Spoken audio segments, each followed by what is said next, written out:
Hello everyone, আসসালামু আলাইকুম। আজকে আমি ট্রাভেল করব লাল সবুজ পরিবহনের আইশার স্কাইলাইন 2015 মডেলের বাসের সাথে। এই বাসে আমার ভ্রমণের একটা অভিজ্ঞতা এবং অনেকদিন পর একটা ডে ব্লগ, যেখানে একটা রাশ জার্নি আপনারা দেখতে পারবেন কিছুটা, সেটি তুলে ধরার চেষ্টা করেছি। এবং কামিন্স ইঞ্জিনের এই আইশার স্কাইলাইন বাসে আমার ট্রাভেলিং এক্সপিরিয়েন্স কীরকম ছিল, পাশাপাশি বাসায় বসে আপনাদের ন্যাশনাল হাইওয়ে 1 ঘোরানোর একটা অভিজ্ঞতা দেওয়ার চেষ্টা করব, একটা ভার্চুয়াল জার্নি এক্সপিরিয়েন্স করানোর চেষ্টা করব, যেটা দেখলে আপনার মনে হয় আপনিও আমার সাথে চলে যাচ্ছেন। তো চলুন শুরু করা যাক আজকের ব্লগ।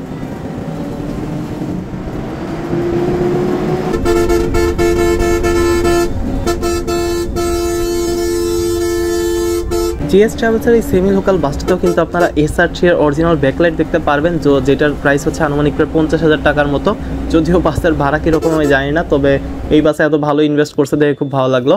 আমাদের বাসটি হচ্ছে আইশার স্কাইলাইন 2015 মডেলের, যেটা বাংলাদেশে আইশারের সবচেয়ে জনপ্রিয় প্রোডাক্ট এবং বাস সিরিজের ভিতরে যেটা ইমার্জিং প্রোডাক্ট। অর্থাৎ আপনি 1-2 বছরের ভিতরে দেখবেন যে এই মডেলের বাসের সংখ্যা বাংলাদেশে অনেক বেশি বেড়ে গেছে। সম্পূর্ণ ভিডিও জুড়ে আপনাদের সাথে আছি আমি, মাহবুবুর রহমান খান। এখন সময় সকাল 10টা এবং আমি আছি লাল সবুজ কাউন্টারে। এখান থেকে আমাদের বাসটা ছাড়বে। বাসটা মূলত আব্দুল্লাহপুর থেকে ছেড়ে এসেছে এবং কাপ্তাইয়ের উদ্দেশ্যে বাসটা যাবে। যদিও লাল সবুজের এই কাউন্টারটা আমার কাছে এবং আপনাদের কাছে কারো কাছে কিন্তু খুব অপরিচিত কোনো কিছু না। এ পর্যন্ত কিন্তু লাল সবুজের বেশ কয়েকটি ব্লগ আপনারা দেখতে পারবেন, এবং ঢাকা থেকে আপনারা চিটাগাং, কক্সবাজার বলেন, কিংবা ঢাকা থেকে আপনারা কাপ্তাই বলেন, রাঙামাটি, খাগড়াছড়ি, বান্দরবন, তো সবগুলো রুটে কিন্তু বর্তমানে লাল সবুজ বেশ ভালো সার্ভিস দিয়ে যাচ্ছে। এবং আইশার স্কাইলাইন 2015 মডেলের এই নতুন বাসগুলো আপনারা দেখতে পারবেন। স্কাইলাইন এই বাসগুলোতে শক্তিশালী কামিন্স ইঞ্জিনের ইউজ করা হয়, যেটা অন্যান্য ইঞ্জিনের চেয়ে অনেক বেশি পাওয়ারফুল। পাশাপাশি এইখানে যে চেসিসটা ইউজ করা হয় সেটা হচ্ছে ডোম্যাক্সের চেসিস, যেটাকে একটা লাইফ টাইম লং চেসিস বলা হয়, রাবার চেসিস টাইপের, যে যতদিন আপনার বডি ঠিক থাকবে ততদিন পর্যন্ত চেসিস চলবে। বাসটাকে ইকোনমি ক্লাস ফরমেশনে সাজানো হয়েছে, যেখানে খুব সুন্দর একটা ডিসেন্ট ইন্টেরিয়র আপনারা দেখতে পারবেন। এইটু আমার সিট, যেহেতু ব্লক করার জন্য এই সিটটাই সবচেয়ে আইডিয়াল, তো সেই জন্য আমি সামনের সিটটাই নিয়ে নিই, এবং 2x2 ফরমেশনে আপনারা সিটগুলো দেখতে পারবেন। প্রাইসের কারণে আইশার স্কাইলাইন 2015 মডেলের এই বাসটা বর্তমানে অনেক বেশি পপুলারিটি পাচ্ছে, যেহেতু মাত্র 44 লাখ টাকায় আপনি এয়ার সাসপেনশনের একটা চেসিস পাচ্ছেন, তাও আবার 28 মান্থের একটা EMI সিস্টেমে, যেখানে আপনার জিরো ইন্টারেস্ট আর কি। এই কারণেই আইশার স্কাইলাইন বাসের সংখ্যা বর্তমানে বাড়তেছে। এয়ার সাসপেনশন মডেল বলেন কিংবা নন এয়ার সাসপেনশন মডেল বলেন, যেটা হচ্ছে আপনার 34 লাখ অনলি। এই কারণে এই চেসিসটা দিন দিন বাড়তেছে, এবং যত এই চেসিসটা বাড়তে থাকবে এটার রিসেল প্রাইসও কিন্তু ততই বাড়তে থাকবে। বর্তমানে শাহাদপুর ট্রাভেলস বলেন, লাল সবুজ বলেন, হানিফ এন্টারপ্রাইজ বলেন, অনেকগুলো নামি দামি কোম্পানি কিন্তু তাদের এই চেসিসটি তাদের বহরে যুক্ত করেছে। যারা রিজনেবল প্রাইসে আইশারের এই বাসগুলো কিনতে যাচ্ছেন, তারা স্ক্রিনে থাকা মোবাইল নাম্বারে যোগাযোগ করতে পারেন। জার্নি শুরু হয়ে গেল আমাদের কমলাপুরের থেকে। বাম দিক দিয়ে আমরা এখন রাজারবাগের কাছাকাছি আছি। সামনে সোহাগের একটা নন এসি বাস দেখতে পারবেন। ধীরে ধীরে আমরা আগাচ্ছিলাম, আমাদের স্টাফরা ডিসকাস করতেছিল কোন কোন জায়গা পিক আপ পয়েন্ট আছে, কোন কোন জায়গা থেকে যাত্রী তুলবে। সামনে আপনারা একটা ইউনিকের কোস্টার বাসও দেখতে পারবেন, সেটাও কিন্তু আইশার মডেলের, তবে দুইটার মডেল আলাদা। ওইটা ছোট বাসের মডেল 1090, আর এটা হচ্ছে 2015 বড় বাসের মডেল, যেখানে 180 হর্স পাওয়ার রয়েছে। তো সেই বাসটার পিছে পিছে আমরা ফ্লাইওভার দিয়ে ধীরে ধীরে আগাতে থাকলাম এবং সায়দাবাদের দিকে যেতে থাকলাম।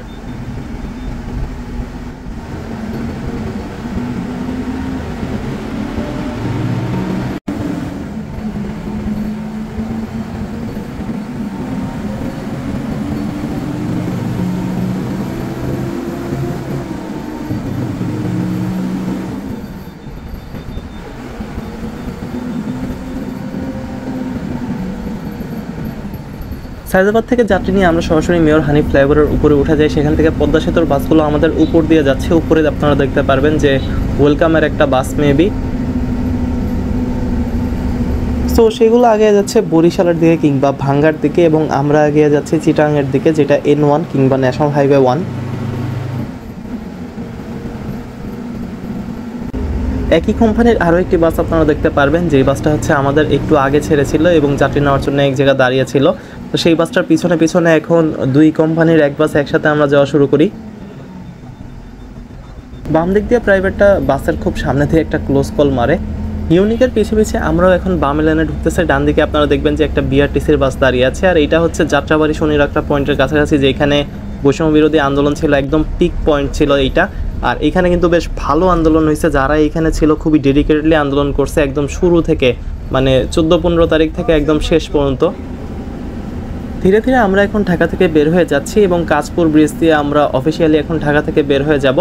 যদিও দিনের বেলা আমি একটু বিজি এক্সপেক্ট করেছিলাম, বাসের পরিমাণ একটু বেশি এক্সপেক্ট করেছিলাম, তবে আপাতত আমাদের সামনে সেরকমভাবে কোনো বাস পড়তেছিল না।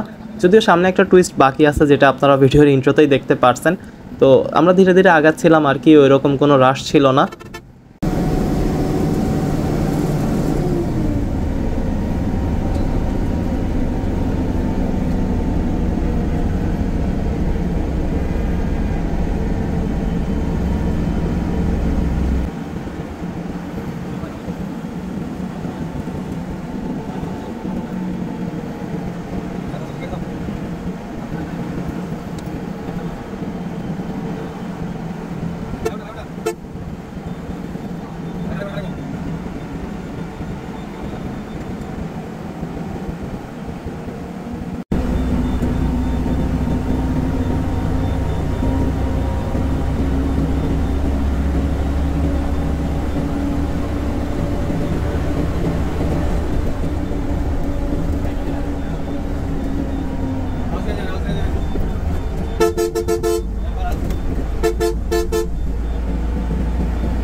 রাস্তায় সেরকম কোনো মেজর জাম বাধা নেই, যার কারণে অল্প সময়ের ভিতরে আমরা মেঘনা টোল প্লাজায় চলে এসেছি। আমাদের সামনে আল আরাফার একটা এসি বাসও আপনারা দেখতে পারবেন। আমাদের অফিসিয়াল টি শার্ট হোল্ডারদের ভিতরে একজন পাবেন লাল সবুজ পরিবহনের এই বাসে ফ্রি টিকেটের ব্যবস্থা। সকলের আর্থিক অবস্থা বিবেচনা করে আমাদের পরবর্তী লটের টি শার্টগুলো আমরা 500 টাকার ভিতরে রাখার চেষ্টা করব। এই লটের টি শার্টটা ক্লিয়ার হওয়া মাত্রই পরবর্তী টি শার্ট কবে লঞ্চ হবে সেটি জানিয়ে দেওয়া হবে।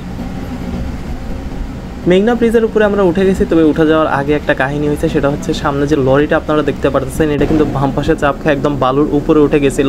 এই ভিডিওটা দেখলে আপনারা আরও ক্লিয়ারলি বুঝতে পারবেন।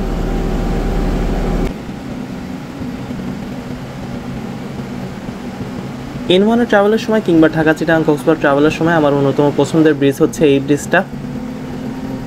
আমার সবগুলো ব্লগই আপনারা খেয়াল করবেন যে আর কিছু থাক না থাক এই ব্রিজের ভিডিওটা সব সময় থাকে। আর ব্রিজটাও খুবই ফাঁকা ছিল, একটু পরে গিয়ে আমরা সবগুলো বাসকে একসাথে পাই।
ঢাকা কুমিল্লা ঢাকা রুটের তিশা আমি দেখতে পাইছিলাম, আসার সময় আমি একটু তিশা ট্রাই করি এবং ট্রাই করে খুবই বেশি হতাশ হই। আমি এটার সার্ভিস যেটাই ভাবছিলাম তার চেয়ে 100 গুণ খারাপ।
সামনে আপনারা জিএস ট্রাভেলসের একটা বাস দেখতে পারতেছেন, যেটা কিন্তু অরিজিনাল লাক্সানা SR3 এর টেল লাইট দেওয়া আছে, আবার বার লাইট যেটা সেটাও অরিজিনাল, মানে নকল কোনো কিছুই নেই। এই পুরো ব্যাকশোর লাইটিং শোই হচ্ছে 50,000 টাকার মতো। আমি জানি না যে লোকাল বাসগুলো এত শৌখিন, তো তারা এই বডিটা এত সুন্দরভাবে করছে, এটা দেখে খুব ভালো লাগছে যে না আসলে কিছু কিছু মালিক আছে যারা পছন্দ মতো বাস বানায়। তবে সার্ভিস কীরকম আমি জানি না, বাস মোটামুটি ভালোই টানতেছিল। সেই বাসটাকে ওভারটেক করে আমরা এখন যে ব্রিজটার উপরে আছি এটা মেবি দ্বিতীয় গোমতী সেতু, যেটা 2 লেনের। বাম পাশে কিন্তু আপনারা সুন্দর সিনারিও দেখতে পারবেন এবং ডান দিকেও নদী আর কি। তো বেশ কয়েকটা যে ব্রিজ টিজ ছিল ঢাকার ভিতরে, সবগুলো ব্রিজে আমাদের পাড়ি দেওয়া শেষ। সেটা কাঁচপুর হোক, মেঘনা হোক, দ্বিতীয় গোমতী হোক। তো এরপর থেকে আমাদের একদম প্লেন রাস্তা কুমিল্লা পর্যন্ত।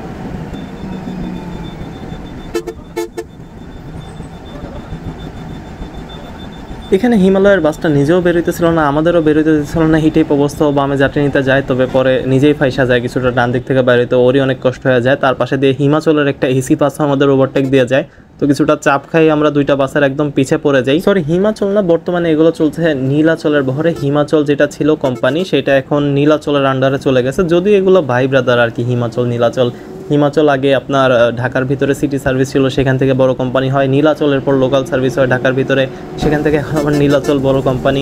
গুলশান চাকাও আমার জানা মতে এগুলোর আন্ডারেই, তো সব একদম ভাই ব্রাদারই, তো এটা নিয়ে কনসার্নের কিছু নেই।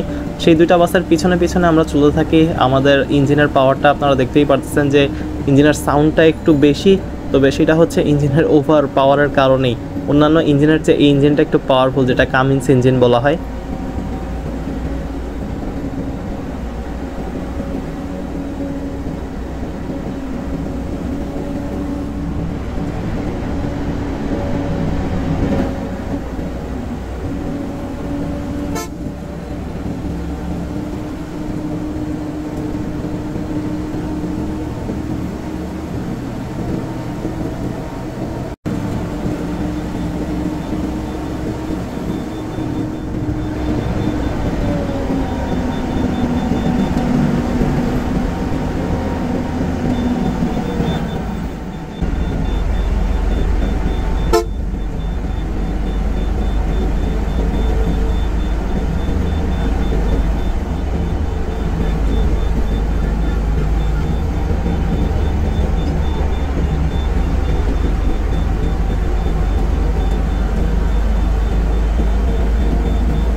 সামনেই আমাদের একজন যাত্রী নামে, যার কারণে আমরা স্লো হয়ে যাই আর সেই গাড়িগুলো একদম বের হয়ে যায়। তবে আমরা ধীরে ধীরে এখন কুমিল্লায় প্রবেশ করি।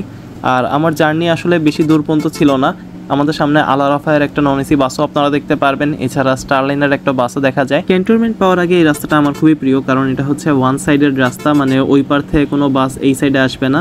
মাঝখানে যে আপনারা পানি দেখতে পারতেছেন কিংবা একটা খালি জায়গা দেখতে পারতেছেন, তার ওই সাইডে হচ্ছে ওই দিকের বাসগুলো। তো এটা হচ্ছে অনলি ওয়ান ডিরেকশনের একটা রোড, 2 লেনের। স্টারলাইনের একটা 1J বাস আপনারা সামনে দেখতে পারবেন।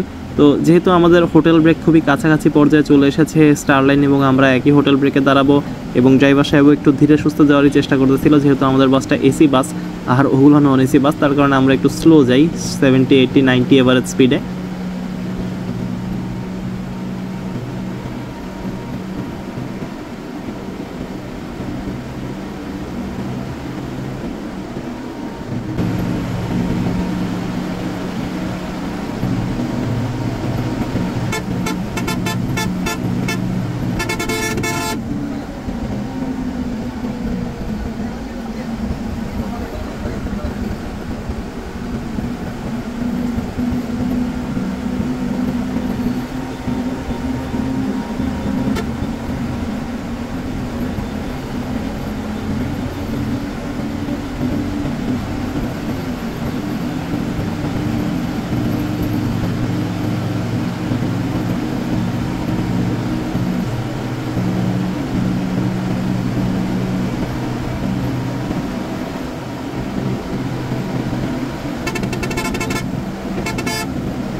আমাদের এবার স্পিড ছিল প্রায় 80-90 মতো। একটু সামনে গিয়ে দেখি যে সবগুলো বাস একসাথে জটলা পাকায় ফেলাইছে। আল আরাফার একটা নন এসি বাসও আপনারা দেখতে পারবেন আমাদের সামনে।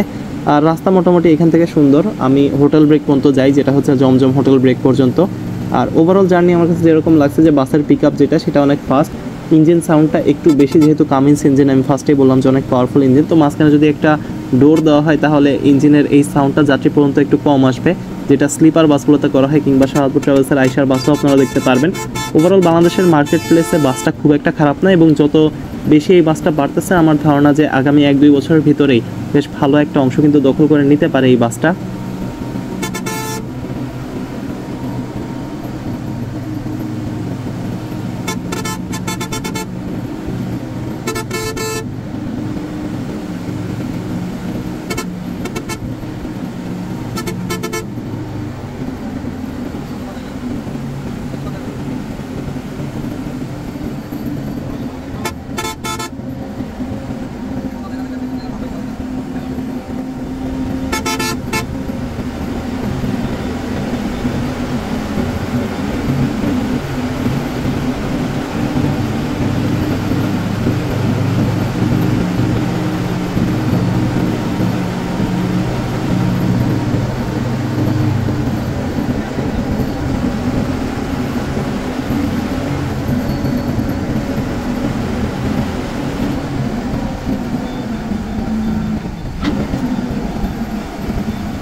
যাত্রা শুরুর খুবই অল্প সময়ের ভিতরে আমরা কুমিল্লা ক্যান্টনমেন্টে চলে এসেছি। এরপর আমি আমার হোটেল ব্রেকে নামি, যেটা ছিল জমজম হোটেলে। হোটেল থেকে গাড়ির কিছু শর্ট নেই। এখানে আমাদের ব্রেক ছিল প্রায় 30 মিনিটের মতো। যদিও প্রত্যেকটা জার্নি একই রাস্তার উপরেই হয়, তবে প্রত্যেকটা জার্নির আলাদা আলাদা গল্প আছে।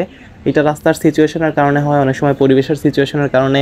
সব কিছু মিলে আরও একটি নতুন গল্পের শেষ এখানেই হতে যাচ্ছে। তো আজকে থাকছে এই পর্যন্তই। সামনে দেখা হবে আরও কোনো ট্রাভেল ব্লগ নিয়ে। পরিবহন জগৎ রিলেটেড যে কোনো তথ্য সবার আগে জানতে চ্যানেল সাবস্ক্রাইব, পাশে থাকার অনুরোধ রইল। বাসকে আপনার ইন্টারেস্ট থাকলে জয়েন করতেন ফেসবুক গ্রুপ বিডি বাস লাভারে। যারা আমাদের অফিসিয়াল টি শার্ট নিতে যাচ্ছেন, আমাদের অফিসিয়াল ফেসবুক পেজ এমআরকে চ্যানেলে যোগাযোগ করতে পারেন।